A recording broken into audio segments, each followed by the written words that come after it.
When setting up your steering column, ensure the locking lever is firmly tightened each time. If too loose, tighten the front dial clockwise, until the lever requires a firm push to get into the locked position. This will avoid any steering shake that can occur from it being too loose. Your aux comes with a replacement spacer that can be inserted in between the folding sections if the original one becomes worn down. Remove the rubber dust cap. Using your wrench included with your aux or a 19mm socket, remove the nut to access behind the suspension arm. Remove the arm, being careful not to lose the washer. You should now be able to access the suspension adjustment block. Replace the current suspension adjustment block with one of your preferred height. Assemble in reverse order, being sure not to over-tighten the nut.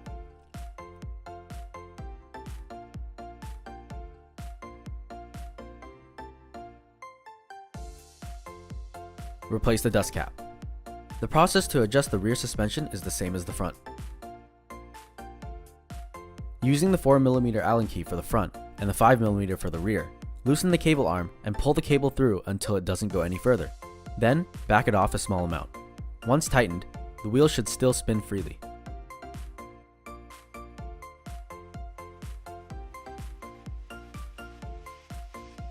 Remove the cable guide bracket with a 5mm Allen key.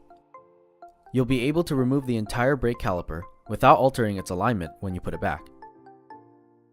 Using a 2mm Allen key, loosen the lock bolt a few turns.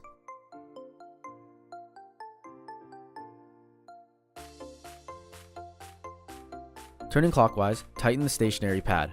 Just a quarter turn can make a big difference, so be sure to tighten in small increments before tightening the lock bolt, reinstalling, and checking for brake rub.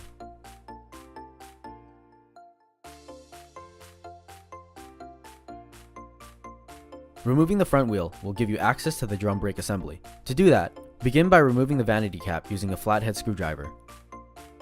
Using an adjustable wrench, hold the through axle in place. Remove the dust cap. Using the included wrench, turn counterclockwise to remove the nut. Using the 3mm Allen key, remove the lock screw. The assembly is now free to be removed. When opening, you can find the brake drum and the brake shoes that can be checked for wear and replaced if necessary. When reassembling, make sure all holes line up and replace nuts and bolts in reverse order.